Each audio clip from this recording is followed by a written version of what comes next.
Good evening. You're watching AWANI Tonight with me, Saraya Mia. Prime Minister Datuk Sri Anwar Ibrahim says it's not impossible for his administration to receive an A for its performance in the future, following the D grade recently given by electoral watchdog Bersih. He says that such a grade is acceptable, considering the government has only been in office for 2 years. Tentang bersih, tak apalah bersih bagi D tapi bukan F, jadi mudah-mudahan the D, UPSR D, SPM esok naik A lah insyaAllah. Dia baru sangat. On Wednesday, Bersih gave the government a D grade in its midterm evaluation, citing the coalition's failure to implement significant institutional reforms. Bersih also ranked Prime Minister Anwar behind his predecessors, Datuk Sri Ismail Sabri Yaakob and Tun Dr. Mahathir Mohamad, in fulfilling reform promises.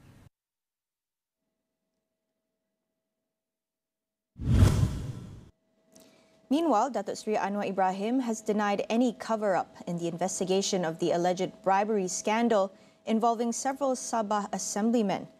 The Prime Minister reaffirms the government's commitment to fighting corruption, promising that no one will be shielded from accountability. Itu yang dimaklum oleh SPRM, siasatan diteruskan, adun-adun terkaitan dipanggil, tapi setakat itu saja yang saya boleh beri makluman, tetapi tidak benar sama sekali kalau dikatakan ada usaha untuk mengekang dan menyekat. Ya, begitu juga yang melibatkan orang-orang kenamaan yang besar yang lainnya.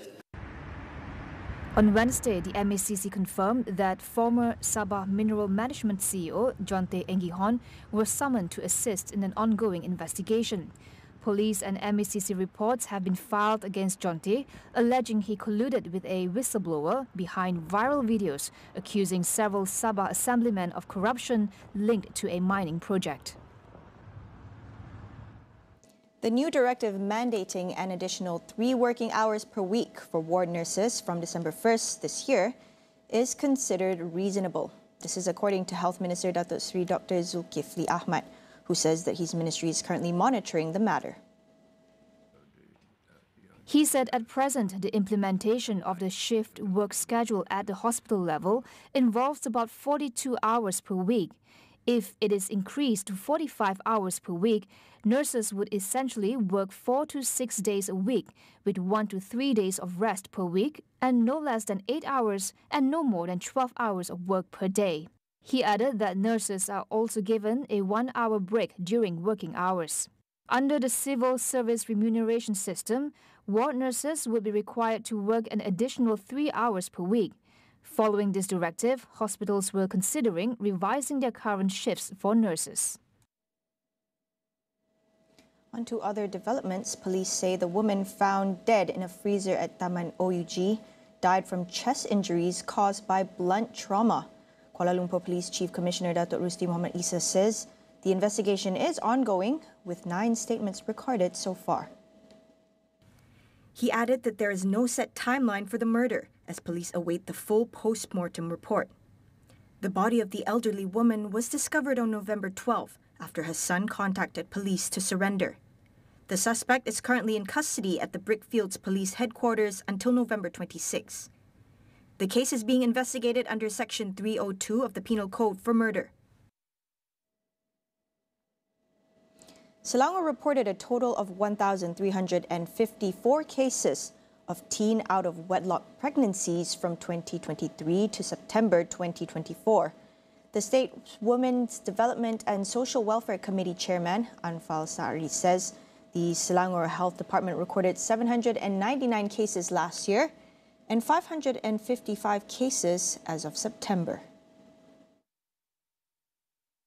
Of the 555 cases, 13 involved the 10 to 14 age group, 157 cases were in the 15 to 17 age group, and 385 cases were in the 18 to 19 age group. To address the issue, a preliminary framework for a roundtable discussion on tackling out-of-wedlock teenage pregnancy will be implemented in the first quarter of next year.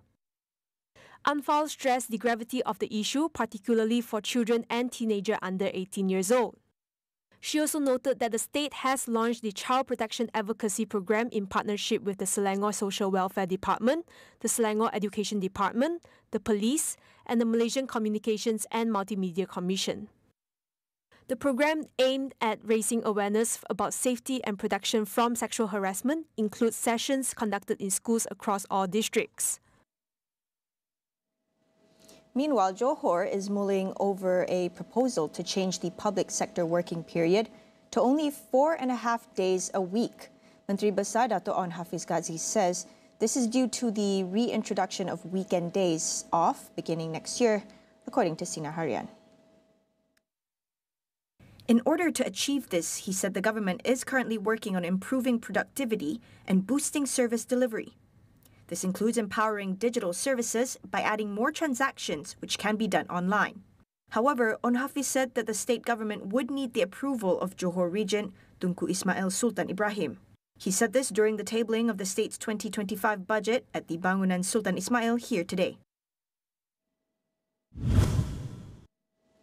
People in Asia are eager for the advances new technology can bring.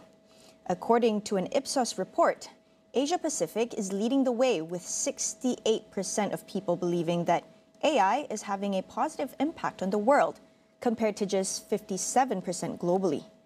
Kiranjit Singh from Ipsos explores the reasons behind this optimism and what it means. There are three reasons: economics, demographics, and also how Asians see AI having opportunity to make their lives better. So if we look at economics, many of the Asian countries are still in the growth stages. Their economies are doing much better in terms of growth compared to many of the Western countries and so on. So as optimism brings more certainty in terms of their livelihood and their incomes and so on, so embracing new technologies and so on is certainly something which they are much more open to. Next, demographics. Asians tend to be younger, and as a youthful generation, they're more embracing of new technologies. This you can be seen in terms of not only in AI but also generally in terms of digital technologies. Thirdly, opportunity. As you know, many of the Asian countries are still underdeveloped, so sometimes accessing goods, services, education, and so on is a bit more challenging. So they feel AI can open up opportunities for them which they are not able to access at this moment. Meanwhile, he said that people in this region also believe that AI would enhance employment opportunities. Right. There's a significant expectation that AI will improve job opportunities and economic conditions. They feel that AI will be able to generate new kinds of jobs, more interesting jobs than what they're doing at the moment, physical jobs. It will improve their connective skill sets, and they will be able to do more global jobs rather than just domestic jobs and so on. So they will believe that AI will help them to improve job opportunities. However, he also acknowledged the potential for job displacement in some sectors.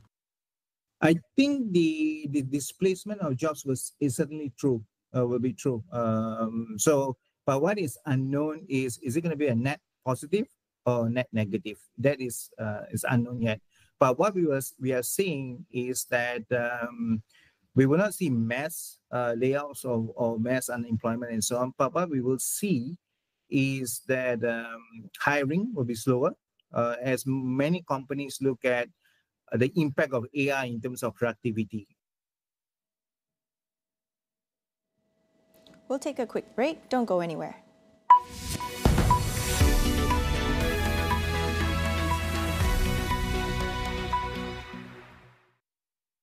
Sesi pencalonan High Council. 3, 2, 1.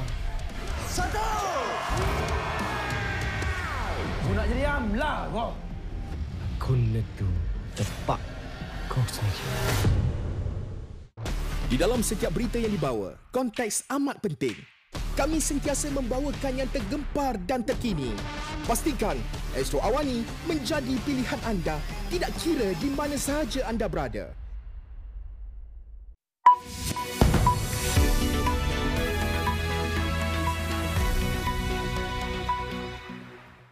Welcome back. The International Criminal Court ICC has issued arrest warrants for Israeli Prime Minister Benjamin Netanyahu and former Defense Minister Yoav Gallant, accusing them of war crimes related to the Gaza war. The warrants could lead to their arrests if they travel internationally. ICC Chief Prosecutor Karim Khan requested the warrants in May, citing reasonable grounds to believe that Netanyahu and Gallant were criminally responsible for mass starvation in Gaza, which constitutes war crimes and crimes against humanity. An arrest warrant has also been issued for Hamas leader Mohammed Daif. The court found reasonable grounds to believe Daif was responsible for a range of crimes against humanity and war crimes, including murder, torture, rape, and hostage-taking. Meanwhile, the U.S. State Department has defended their veto of a UN Security Council resolution on a Gaza ceasefire. State Department spokesperson Matthew Miller insists that Washington would only support a resolution that explicitly calls for the immediate release of hostages as part of a ceasefire. We have made clear throughout this process that we cannot support a resolution that calls for an unconditional, immediate ceasefire and delinks it from the release of hostages. The 15-member council voted on a resolution that demand an immediate, unconditional and permanent ceasefire in the Gaza Strip and separately demanded the release of hostages. Only the U.S. voted against using its veto as a permanent council member to block the resolution. This is the fourth time that U.S. President Joe Biden's administration has vetoed a resolution calling for an end to the war in Gaza. To date, nearly 44,000 Palestinians have been killed in the Israeli bombardment of Gaza, which has plunged the coastal territory into a humanitarian crisis. In other news, Kiev says Russia has launched an intercontinental ballistic missile at Ukraine, marking the first use of such a weapon in nearly 3 years of conflict. The nuclear-capable missile has a range of thousands of kilometers. The extent of the damage from the attack remains unclear, but Ukraine claims Moscow was targeting infrastructure in the eastern city of Dnipro. This comes after Ukraine fired U.S. and British missiles at targets inside Russia earlier this week, despite warnings from Moscow that such actions would be seen as a major escalation in the war. The latest attack appears to contradict a previous statement from Russia, which said it was open to considering any realistic peace initiative for the conflict.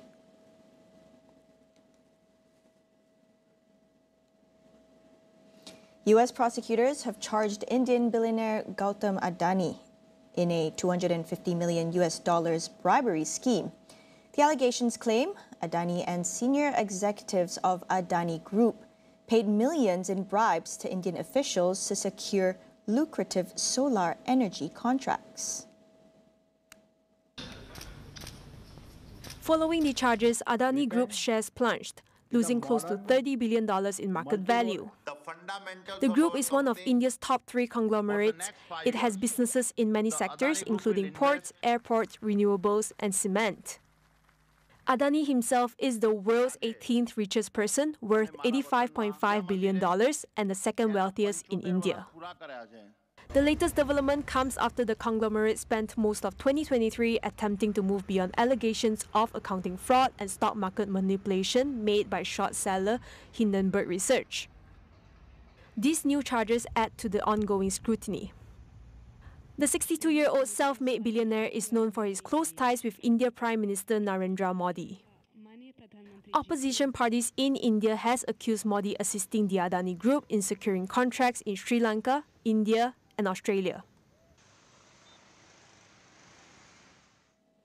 Australia's government today introduced a bill in Parliament that aims to ban social media for children under 16. The legislation includes stiff penalties. Tech companies could face penalties of up to 50 million Australian dollars if they fail to comply. To enforce the ban, Australia plans to test age verification methods, including biometrics and government IDs, making it one of the toughest social media regulations in the world. Unlike other countries, the policy would allow no exemptions for parental consent or existing accounts, setting a new standard for child online safety. France, for example, has proposed a ban for children under 15, but with parental consent loopholes, while the US requires consent for children under 13 to access their data. That wraps up AWANI tonight. Do check out our revamped English web portal, delivering in-depth news and analysis to keep you informed on the critical events shaping our world. All in one place at international.astroawani.com. I'm Saraya Mia, signing up for now. Good night.